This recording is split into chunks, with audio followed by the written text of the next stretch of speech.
Tenth class. आज हम chapter 16 का दूसरा लेक्चर देखने जा रहे हैं जो कि बेसिकली एम मीटर है। अब बेटा एम मीटर एक ऐसा डिवाइस होता है जो कि करंट को मेजर करता है। करंट को मेजर करता है मतलब आपने किसी जगह पे करंट देखना है कि कितना आ रहा है, ठीक है। हम चेक करने की ज़रूरत होती है ना अक्सर जगहों पर, तो ज़ाहिर है हम उसको एम मीटर के ज़रिए, जो कि एक डिवाइस है, उसके ज़रिए हम मेजर करवाएंगे। तो कहता है ammeter is a device, ये ऐसा आला है use to measure the current flowing through a circuit. जब एक सर्किट में से करंट फ्लो कर रहा होता है, मूव कर रहा होता है, तो एम मीटर के इस्तेमाल से हम वो मेजर कर लेते हैं, ठीक है। अब अगली इम्पॉर्टेंट बात है कि it must be connected in series with the component whose current is to be measured. यानी जो सर्किट है ना, उसके जिस कंपोनेंट का आपने करंट लेना है उसके साथ एम मीटर जोड़ना है सीरीज़ में। आइए इसको समझते हैं ये बात को। जी तो बेटे यहाँ पर मैं एक सर्किट बनाता हूँ। ये हमारे पास है एक रेजिस्टर, ठीक है। लेट सपोज मैं कहता हूँ ये एक बल्ब है। ये क्या है? बल्ब है, जिसको मैं बैटरी के साथ या एसी के साथ जोड़ देता हूँ। तो ये मेरे पास बन गया, फॉर एग्जांपल मैंने इसको एसी के साथ जोड़ दी, ठीक है, इसको एसी करंट दे दिया। अब जाहिर है बल्ब जो है वो करंट ले रहा है और करंट जलेगा, बल्ब जलेगा। जब करंट लेगा तो बल्ब रोशन होगा। अब मैंने ये देखना है कि ये बल्ब को कितना करंट मिल रहा है। तो इस सर्किट में बल्ब वो कंपोनेंट हुआ सर्किट का जिसका करंट मुझे मालूम करना है। अब मुझे करंट मालूम करने के लिए मुझे पता है कि एम मीटर यूज़ करते हैं, एम मीटर डिवाइस, जिसको हम इस तरह से ए से सिंबॉलिकली मेंशन करते हैं। ये एम मीटर का सिंबल कह लें आप। तो दो तरीके हैं एम मीटर को जोड़ने के। नंबर 1, अगर मैं इस बल्ब के साथ ऐसे एम मीटर जोड़ता हूँ ना कि एम मीटर की दोनों तारें बल्ब के दोनों कॉर्नर पे जोड़ दी, ये मैंने जोड़ दिया एम मीटर। तो ये जो सिमेट्री होती है, दिस इज़ कॉल्ड पैरेलल, कि मैंने एम मीटर को जोड़ा हुआ है पैरेलल के अंदर, बल्ब के साथ पैरेलल में जोड़ा है। जबकि ये एम मीटर में ऐसा नहीं होता, एम मीटर को जोड़ना होता है सीरीज़ के अंदर। सीरीज़ अब क्या होता है, आइए चले एक और डायग्राम बना लेते हैं। ये मेरे पास एक वही वाला बल्ब है, ठीक है। इसके साथ मैंने इस तरह से एसी करंट दे दिया इसको। अब मैं यहाँ पर जोड़ूंगा एम मीटर, ये जोड़ दिया मैंने एम मीटर। तो बेटे ये सीरीज़ में हुआ। अब आप कहेंगे सर फ़र्क क्या है पैरेलल सीरीज़ में? जो बिल्कुल बेसिक बात है वो सुन लें। जो सीरीज़ होती है ना, ये सीरीज़ में जुड़ा हुआ। सीरीज़ के अंदर करंट को गुजरने का एक ही रास्ता मिलता है। देखिए ये एसी सप्लाई है, एसी करंट देने की। तो यहाँ से करंट निकलेगा, वही करंट एम मीटर से भी होकर जाएगा और वही करंट बल्ब से भी होकर जाएगा। रास्ता एक है। सीरीज़ के अंदर करंट को गुजरने के रास्ते एक होते हैं। ये पैरेलल है। पैरेलल में करंट को गुजरने के दो रास्ते मिलते हैं। तो यहाँ पर देखें, यहाँ से जब करंट जाएगा, इस पॉइंट पर पहुँचेगा, तो कुछ करंट ऊपर को जाएगा एम मीटर की तरफ और कुछ करंट इस बल्ब में जाएगा। दो रास्ते हों तो वो होती है पैरेलल अरेंजमेंट, एक रास्ता हो तो वो होती है सीरीज़ अरेंजमेंट।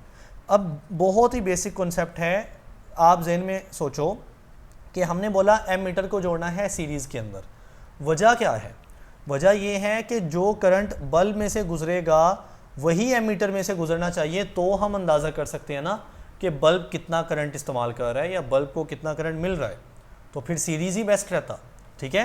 तो हम इधर यानी सीरीज़ के अंदर जो करंट है ना, वो एक ही करंट गुजरता है एम मीटर में और वही करंट गुजरता है बल्ब में से, तो फिर हमें बड़ी अच्छी रीडिंग मिलती है।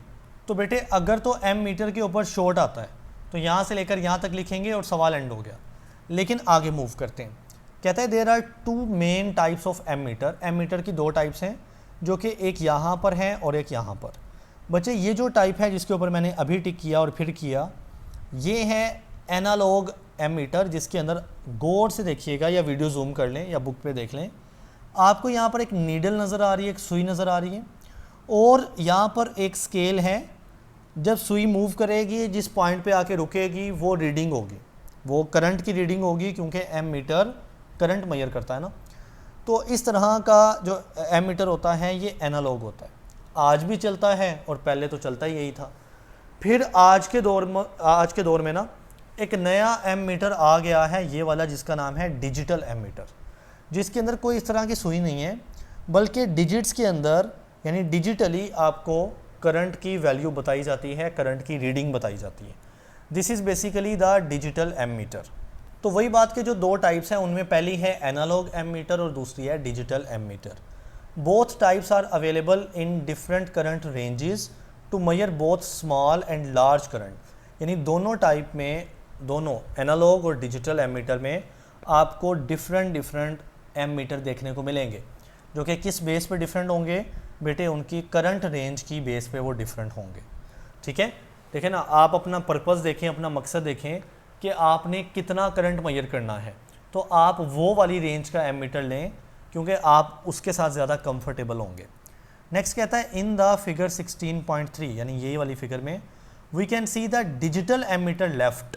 तो लेफ्ट साइड ये बनती है, तो ये हुआ digital, and analog ammeter right, तो राइट साइड ये है एनालॉग एम मीटर। ठीक है, illustrating the difference in the display type, तो दोनों की डिस्प्ले में फ़र्क है, कैसे, इधर सुई होगी, नीडल होगी, इधर डिजिट्स होंगे, और रेंज के भी ऑप्शंस होते हैं, यानी दोनों एम मीटर के अंदर रेंज का भी कुछ ना कुछ फ़र्क होता है।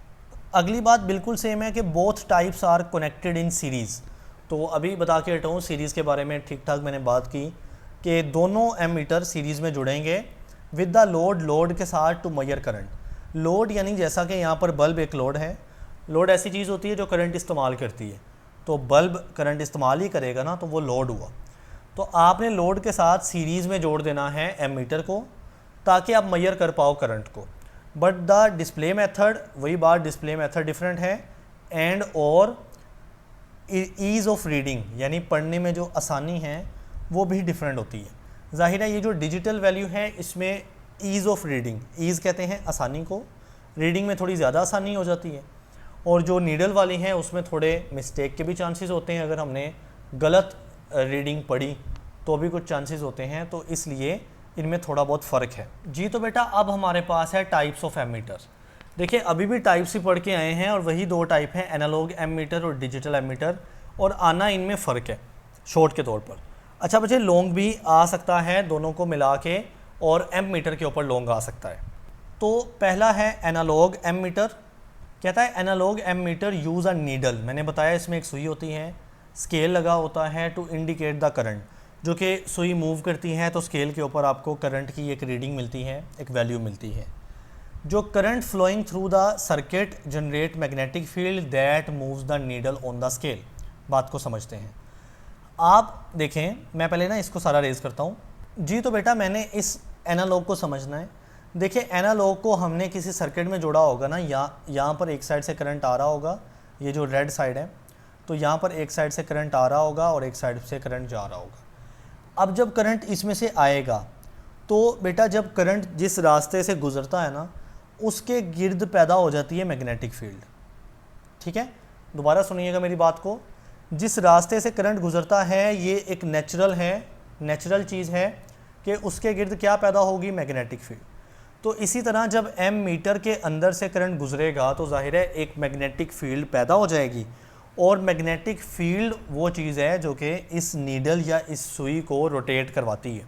तो यही बात उसने लिखी है कि जो करंट फ्लो कर रहा है ना सर्किट में से, उससे मैग्नेटिक फील्ड पैदा होती है that moves the needle on the scale, जिससे स्केल के ऊपर पड़ी नीडल यानी सुई मूव करती है। The scale usually has multiple range.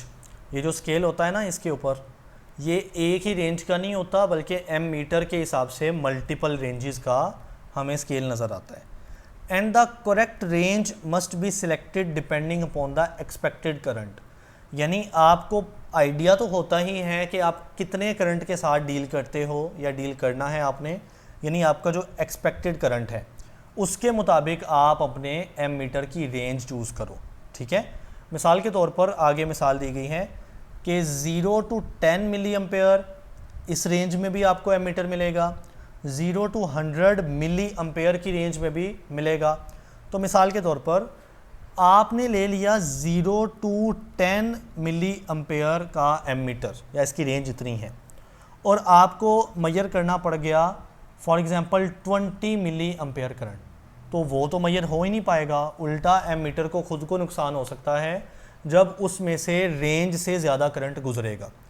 तो वही बात कि आप अपने एक्सपेक्टेड करंट के अकॉर्डिंगली एमीटर चूज़ करोगे उसकी रेंज। तो the correct range must be selected, यानी सही रेंज चूज़ करना ज़रूरी होती है to avoid damage to the device, कि एमीटर डिवाइस को खुद कहीं डैमेज ना हो जाए, क्योंकि अगर हमने रेंज से बढ़ा दिया करंट तो पॉसिबल है कि एमीटर को कुछ डैमेज हो जाए। And to ensure accurate reading, और जब आप परफेक्ट रेंज वाला एमीटर लोगे ना तो आपको सही यानी एक्यूरेट रीडिंग मिलेगी। तो देखिए एनालॉग के बारे में कुछ बातें आपने यहाँ से उठानी है और कुछ बातें पीछे से उठानी है।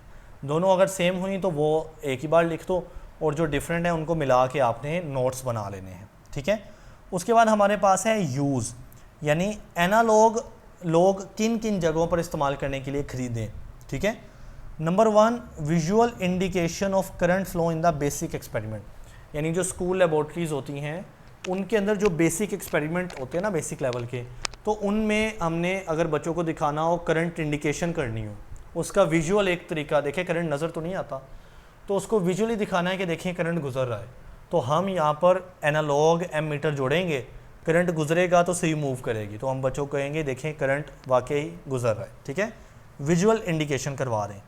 And often used in the educational settings due to simplicity, plus point ये है कि ये सादा होता है, एक सुई है वो जहाँ पर आके रुकेगी, हम बच्चों को एक दो सिखा देते हैं कि इस तरह से आपने रीडिंग लेनी है। तो ये एजुकेशनल सेटिंग यानी स्कूल लेबॉर्ट्रीज़ के अंदर, कॉलेजेस के अंदर आपको मोस्टली यही देखने को मिलता है। ओके, देन हमारे पास है डिजिटल एमीटर। तो digital ammeter provide numerical reading of the current on digital display, यानी इस तरह की एक डिजिटल डिस्प्ले है यानी स्क्रीन है, उसके ऊपर न्यूमेरिकल रीडिंग आपको मिलेगी, यानी नंबरिंग मिलेगी, वैल्यूज़ मिलेगी। अब फ़ायदा ये होता है कि it offers more precision compare to analog ammeter, ये ज़्यादा प्रिसीजन वाली रीडिंग देता है, मतलब ज़्यादा प्रिसाइज़ है, ये ज़्यादा एक्यूरेट रीडिंग देता है, मतलब सही रीडिंग। तो दोनों का अगर हम कंपैरिजन करें तो डिजिटल 2 हाथ थोड़ा आगे होता है अच्छाई के मामले में, यानी वो थोड़ी बेहतर रीडिंग देगा, ठीक है। Digital ammeters also come with various range, यानी जैसे एनालॉग की रेंजेस होती हैं ना, डिजिटल में भी हमें रेंज देखने को मिलती है।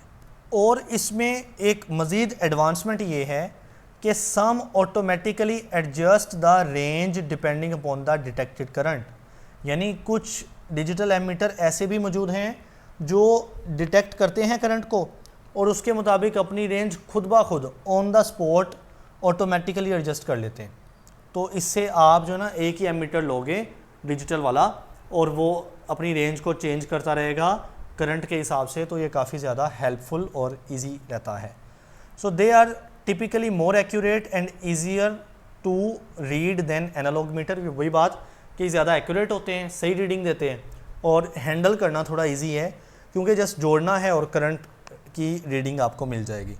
कहता है digital ammeters are widely used in the scientific, industrial और electrical application where precise measurement are critical, यानी प्रैक्टिकली एप्लीकेशंस के अंदर ना हम डिजिटल यूज़ करते हैं और एजुकेशन में, स्कूल में, कॉलेजेस में हम एनालॉग यूज़ करते हैं।